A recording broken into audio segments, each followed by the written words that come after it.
Bien, bonjour. Je voudrais remercier à mon tour le professeur Thomas Romer de son invitation. Qui est Métatron? La réponse à cette simple question est ardue. Inutile de chercher dans la Bible hébraïque, vous ne trouverez trace d'un quelconque patriarche ou d'une obscure figure de juge portant ce nom. Aussi surprenant soit-il, la figure de Métatron est pourtant entrée dans la culture contemporaine mondialisée, comme en témoigne ce jeu vidéo japonais intitulé El Shaddai, l'ascension de Métatron. Rassurez-vous, je ne vais pas passer le temps de ma communication à vous faire une démonstration de ce jeu d'action, mais le titre et le principe de ce jeu me semblent significatifs.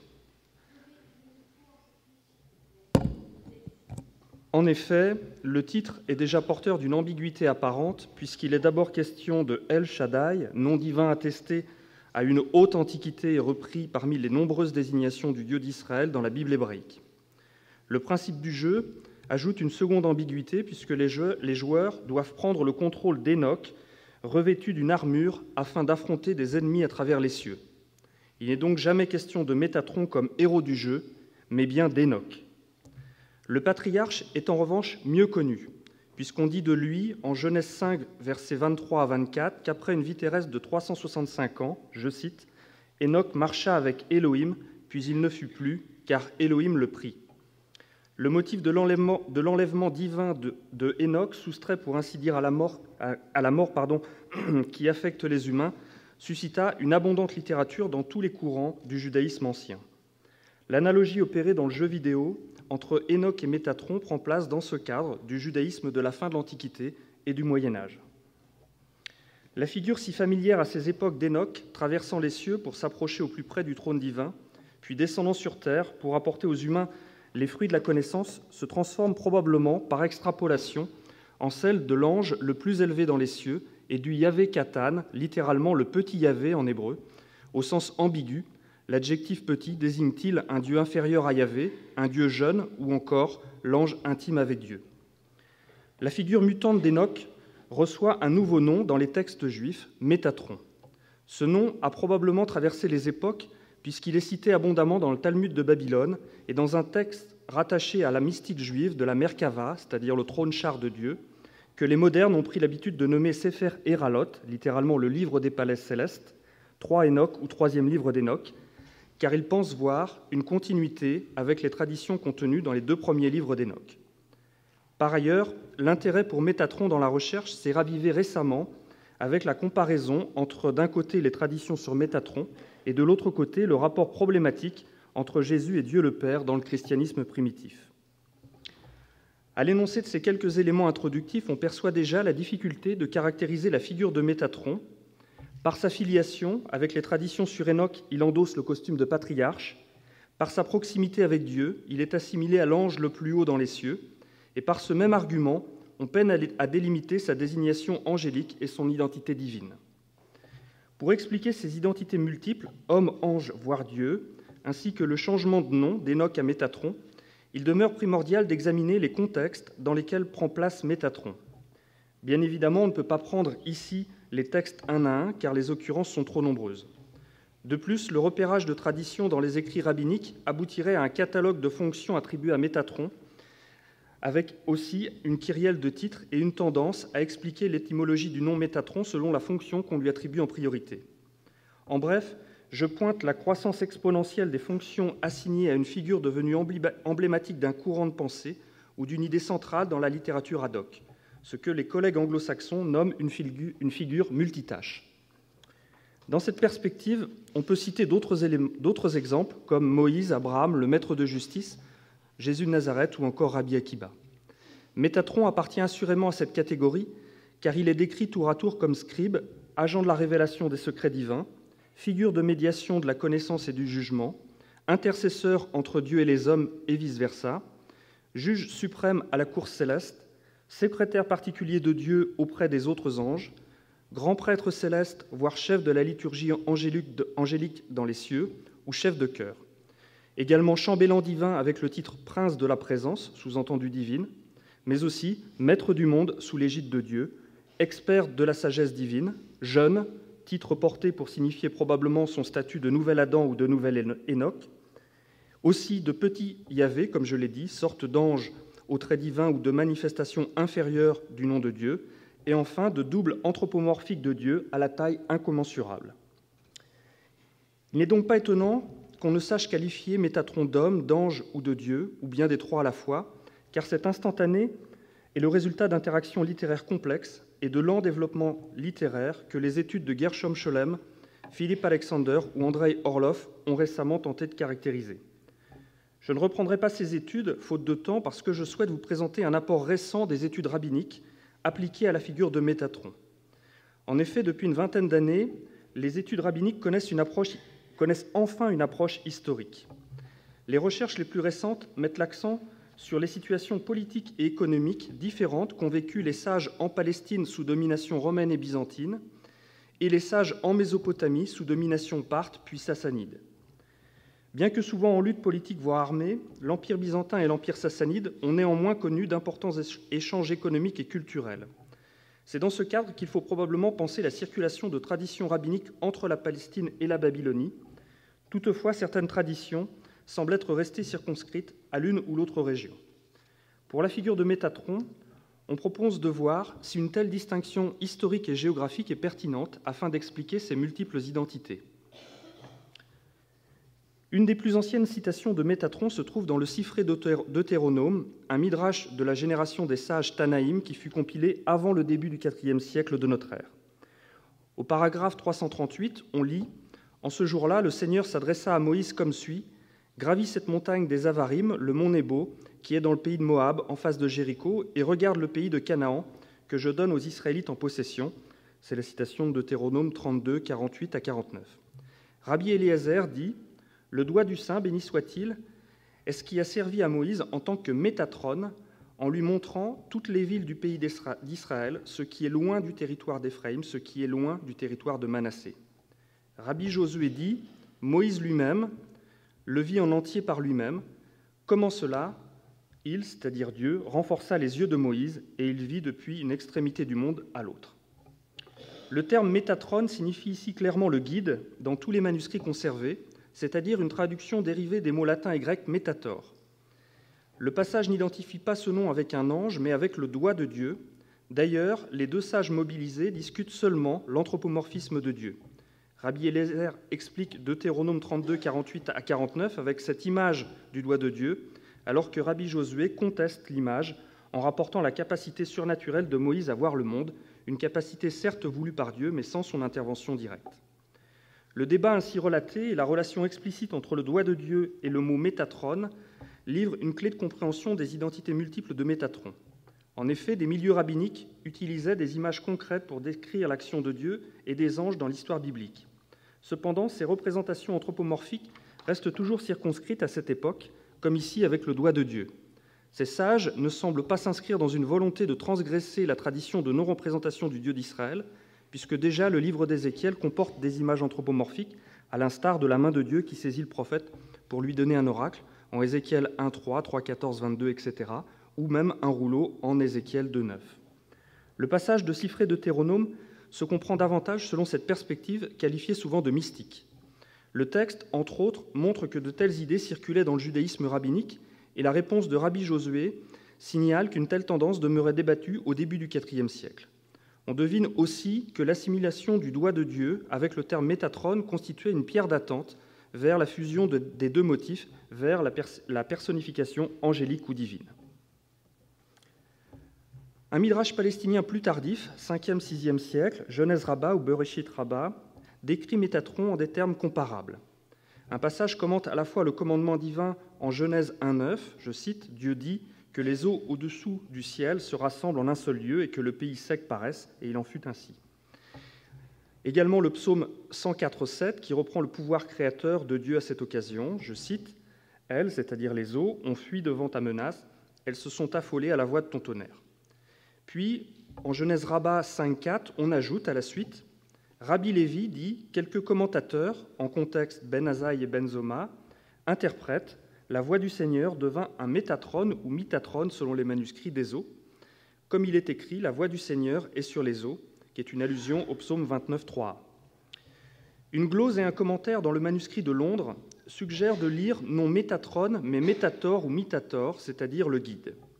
De nouveau, il n'est pas question de Métatron comme un ange ou comme une figure divine, mais simplement de la voix de Dieu qui guide les eaux pour laisser affleurer la terre, c'est-à-dire les continents. La glose commentée du manuscrit de Londres confirme cette compréhension. À la différence du passage du Siffré Deutéronome, il n'est pas sûr qu'on puisse faire de la voix une représentation anthropomorphique de Dieu.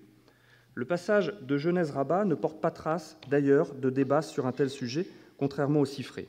Mais l'édition de Vilnius de Genèse-Rabbah mêle les deux passages.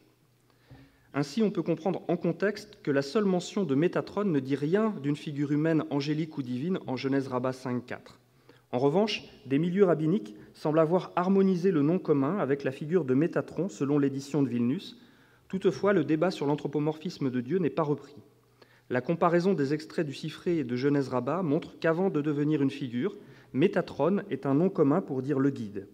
Cette fonction attribuée à Dieu, dont le doigt guide Moïse dans le Siffré et dont la voix pousse les eaux en Genèse-Rabbah, semble avoir conduit des milieux rabbiniques, peut-être mystiques, à faire de Métatron un ange supérieur ou un personnage au trait divin.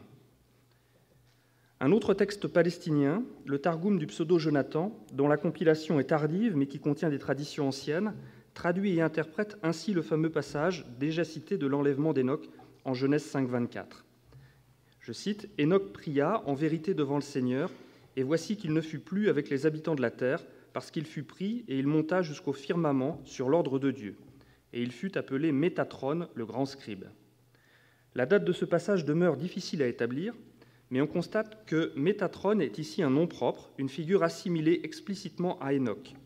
Le titre araméen de grand scribe, Safra Rabbah, conféré à Métatron, rappelle la qualification, je cite, d'homme droit et scribe de vérité, donnée à Hénoch dans le livre des Vigilants, en 1 Hénoch 15.1, à l'occasion d'un commentaire sur le même verset biblique. Également, le titre de scribe est attribué à Hénoch dans l'épître d'Hénoch, en 1 Hénoch 92.1, selon les versions grecques et éthiopiennes. Toutefois, il demeure difficile de dater cette assimilation entre Hénoch et Métatron sur la seule base de ce titre de scribe attribué à Hénoch depuis le IIIe siècle avant notre ère, car une telle tradition circula en Palestine durant de nombreux siècles.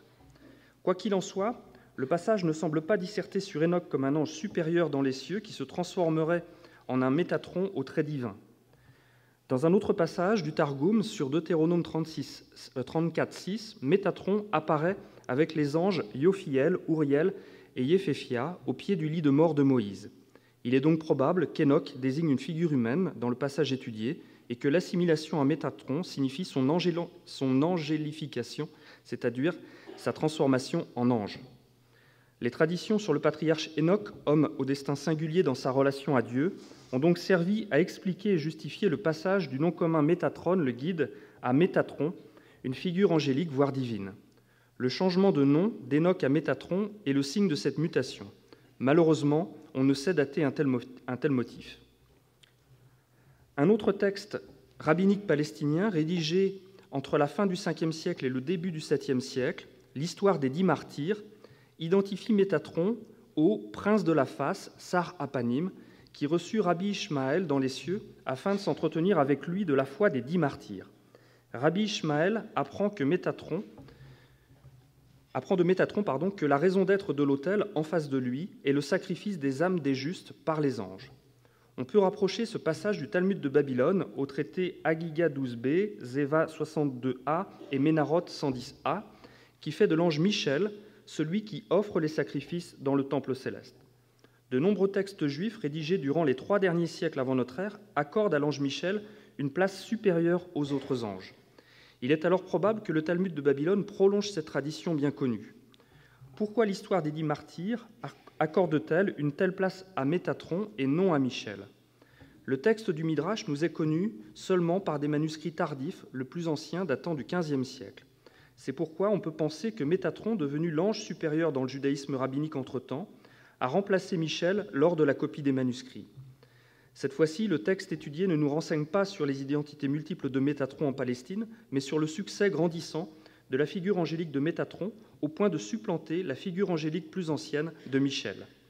Du reste, le titre de Métatron l'ange, le prince de la face, se lit fréquemment en 3 Hénoch, dont la dernière compilation eut lieu en Babylonie, entre le début du 8e siècle et le début du 10e siècle, mais qui peut contenir, lui aussi, des traditions palestiniennes plus anciennes. Une modification similaire pourrait avoir eu lieu dans le texte aux accents mystiques des Réouillot Yeresquiel ou Visions d'Ézéchiel, à la date de rédaction aussi débattue. Je lis « Rabbi Lévi dit au nom de Rabbi Amma ben Ukba, qui dit au nom de Rabbi Yohanan. Le prince n'habite pas n'importe où, mais dans Zévoul, c'est-à-dire le troisième ciel, et il est la plénitude du Zévoul. Et devant lui sont les milliers de milliers et les myriades de myriades qui l'administrent. D'eux, il est dit par Daniel, comme je regardais, des trônes étaient mis en place. Une rivière de feu coulait. Rappel de Daniel 7, 9 à 10. Et quel est son nom? Kimos est son nom. Rabbi Isaac dit Métaa est son nom. Rabbi Inyanai bar Sasson ou Sisson dit Anzévoul est son nom. Rabbi Tanroum l'Ancien dit Atatia est son nom. Éléazar Nadvadia dit Métatron, comme le nom de la puissance. Et ceux qui font un usage théurgique du nom disent Salnas est son nom. Kas, Bas, Bas, Kabas est son nom, semblable au nom du Créateur du monde. Le passage décrit le troisième ciel, où réside la figure anonyme du prince, donc. On comprend avec la citation du livre de Daniel que des anges le servent. Puis, on tente d'en savoir plus sur l'identité, sur le nom du prince. On lit une série de nomina barbara, lisibles mais inintelligibles, jusqu'au nom propre Métatron, qui lui est bien connu, puisqu'on le compare au nom de la puissance, une désignation habituelle de Dieu. Dès lors, il est possible que le prince soit à identifier à Métatron. Comme pour l'histoire des 10 martyrs, il y a néanmoins fort à parier que le prince soit originellement l'ange Michel. La référence au livre de Daniel, où Michel apparaît, irait aussi en ce sens. Le texte aurait pu être interpolé plus tardivement avec une glose sur la recherche de l'identité du prince à partir de la question « Quel est son nom ?» De nouveau, la figure d'ange supérieur qu'est Michel dans les traditions juives anciennes est supplantée, probablement plus tardivement, par la figure de l'ange Métatron. Un passage déjà cité du traité Agiga 12b du Talmud de Babylone, entre autres exemples babyloniens, décrit justement Zévoul. Bien qu'il s'agisse alors du quatrième ciel, derrière ce terme, l'ange Michel est celui qui préside au sacrifice sur l'autel céleste. De nouveau, il est possible que des milieux palestiniens aux tendances mystiques aient remplacé Michel par Métatron dans les visions d'Ézéchiel. Une même modification est aussi perceptible dans le Midrash tardif, c'est-à-dire du XIIe siècle, de Nombre Rabbah ou Bamidbar Rabbah 12-12, où, je cite, le tabernacle de la jeunesse porte également le nom de Métatron. De ce panorama de textes palestiniens, on comprend qu'avant d'être un humain, un ange ou une figure divine, le vocable Métatron désigne celui ou ceux qui guident. Des milieux rabbiniques palestiniens ont décrit les manifestations de Dieu dans l'histoire biblique, plus précisément les moyens de ses interventions, son doigt ou sa voix dans les exemples cités, avec ce nom commun. Des sages ont immanquablement discuté cette association pour en conclure que le Métatron est un ange supérieur ou un être de nature quasi divine. Une telle transformation est loin d'être unique, elle est même probablement à la genèse des anges et des démons dans le judaïsme ancien. On avait parlé ici même l'année dernière du passage du nom commun hostilité, mastéma en hébreu, lu dans le livre d'Osée 9, 7 et 8, au nom propre mastéma dans le livre des Jubilés, devenu un démon qui se substitue à Dieu lorsqu'il s'agit d'expliquer ses actes iniques. Toutefois, le développement littéraire de la figure de Métatron est plus complexe car il s'appuie explicitement sur la figure humaine d'Enoch à cause de sa proximité et de son lien unique avec Dieu, puis la supplante. La personnification de Métatron ne vise pas à nommer un ange de plus, mais à établir un être d'une proximité incomparable avec Dieu. Pour ce faire, la figure d'Enoch est mobilisée. On laisse entendre, non pas que Métatron était un simple nom commun personnifié, mais que Métatron est la transformation d'Enoch qui a côtoyé Dieu au plus près dans les cieux. Dans la même perspective, mais avec un procédé dissimulé par les réécritures, l'identité de l'ange Michel, qui officiait comme ange supérieur auprès de Dieu au tournant de notre ère, est usurpée par Métatron. Dans les écrits rabbiniques babyloniens, les descriptions de Métatron trouvent leur apogée dans la dernière compilation du texte mystique de 3 Enoch, comme je l'ai dit, entre le début du 8e siècle et le début du 10e siècle. Enoch s'y transforme physiquement, puis il est investi sur un trône similaire au trône divin de gloire, à l'entrée du palais dans le 7e ciel. Au sein de myriades d'anges nommés, il reçoit le titre de Yahvé le Petit, dont on a parlé au début de cet exposé. Le Talmud de Babylone possède aussi de nombreuses mentions de Métatron. Dans le traité Agiga 15a, Aher, c'est-à-dire Elisha ben Avouya, voit Métatron sur un trône céleste. Il en conclut qu'il existe deux pouvoirs, Rachuyot, dans les cieux. Mais cette conclusion ne peut convenir, si bien que Aër est taxé d'incroyance et Métatron reçoit 60 coups de fouet de feu. Métatron est donc perçu comme un second dieu dans ce passage. Le traité Berarot 7a préserve le récit de Rabbi Ishmael ben Elisha, d'origine sacerdotale, qui entra dans le Saint des Saints.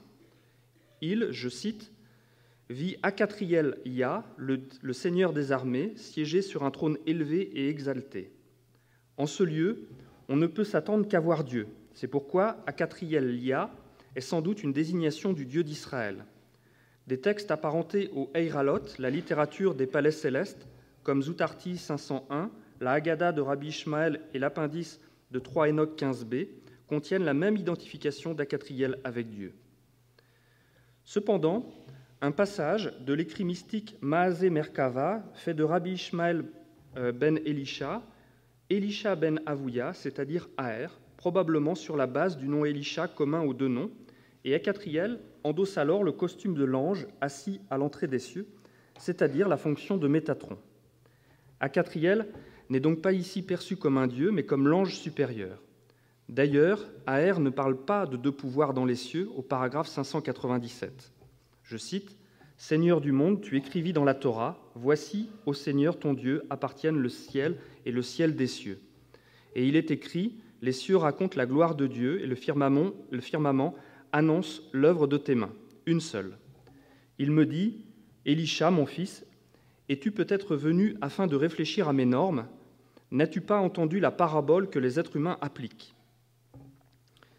Elisha semble reprocher à Dieu d'avoir installé Akatriel sur un trône à l'entrée des cieux, car cela donne l'impression de deux pouvoirs dans les cieux. De manière surprenante, Dieu ne dément pas cette vue. Il dit seulement à Elisha qu'il n'a pas à réfléchir sur les normes mises en place par lui-même.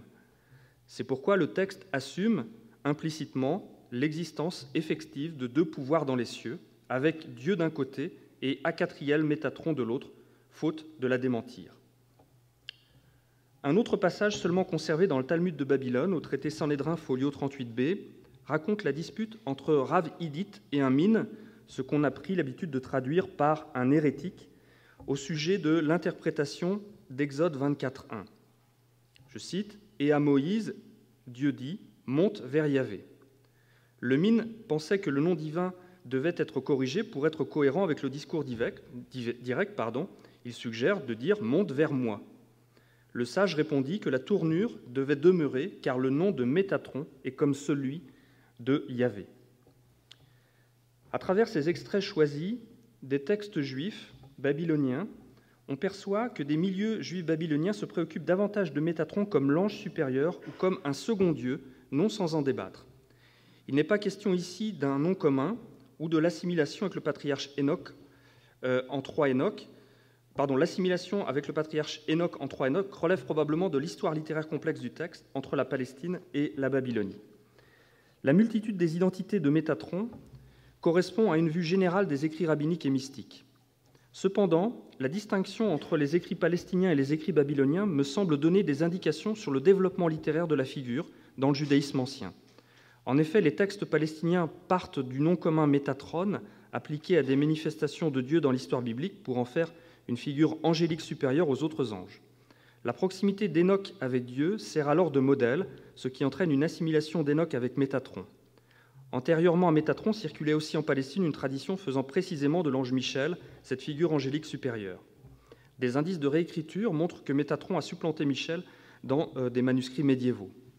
D'un autre côté, les textes babyloniens, au moins dans leur rédaction finale, me semblent attester une préoccupation très forte pour le statut angélique de Métatron et plus particulièrement sa relation avec Yahvé. Des passages allant jusqu'à décrire explicitement Métatron comme un second Dieu. Une telle affirmation ne se rencontre pas, à ma connaissance, dans des textes palestiniens. Bien qu'il soit vraisemblable que les traditions palestiniennes sur Métatron aient été en partie reprises dans le judaïsme babylonien, ce dernier semble éprouver très peu de difficultés théologiques à considérer Métatron comme un second Dieu. Malheureusement, on sait très peu du contexte des communautés juives en Babylonie, mais il est probable que le polythéisme ambiant dans l'Empire sassanide ne pouvait constituer un frein à de telles spéculations, ce qui, évidemment, n'est pas le cas dans l'Empire byzantin devenu chrétien. Je vous remercie.